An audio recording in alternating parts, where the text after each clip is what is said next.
तर सकाळी सकाळी आपला दोस्त आपल्याला घ्यायला आला होता, कारण आपल्याला जायचं होतं कॉलेजला चालूच होतो की वाटत हा दलिंदर मित्र आपल्याला भेटला. मग काय उतरलो बसलो त्याच्या गाडीवर. त्याच्यासोबत कॉलेजला येतच होतो की तो रस्त्याने म्हणे चला आपण काहीतरी खाऊ आता. मग काय फुकटचं आपण सोडत असतो काय, निघालो होतो लगेच. मग फ्लो मध्ये गाडी बोलला तर खरी, पण इथं आल्यावर लय तोंड बारीक झालं होतं. तरी तुमचा भाऊ काय फुकटचं खाणं सोडतोय वय? मी तर खातच होतो, पण हा खात होता का चरत होता तेच कळत नव्हतं. पण जाऊ द्या, काय बोलणार, खर्च त्याने केला होता. मग आलो त्याला कॉलेजला घेऊन परत. थोड्या वेळाने आपला दोस्त ना आपण निघालो होतो मग आपल्या घराकडे. भाऊच्या तोंडावर पा कसा हसू आलाय आता.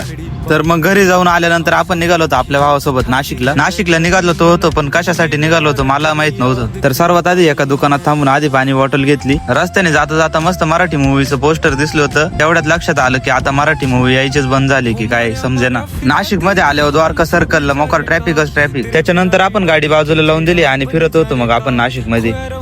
चालताच आपल्याला एक BMW दिसली. थोडं पुढे आल्यावर आपल्याला मर्सिडीज पण दिसली. एवढं फिरून तुमच्या भावाला मोकर भूक लागली होती. मग आपण थांबलो होतो एका ठिकाणी नाश्ता करायला. नाश्ता झाल्यावर एक चहाची 90 घेतली. नाश्ता झाल्यानंतर आपण फळांच्या शॉपवर थांबलो होतो एका, कारण आपल्याला फळ घ्यायचे होते. सगळं काम झाल्याच्या नंतर मग आपण निघालो होतो घराच्या दिशेला. जाता आपण शालीमारला थांबलो होतो टोपी घ्यायला.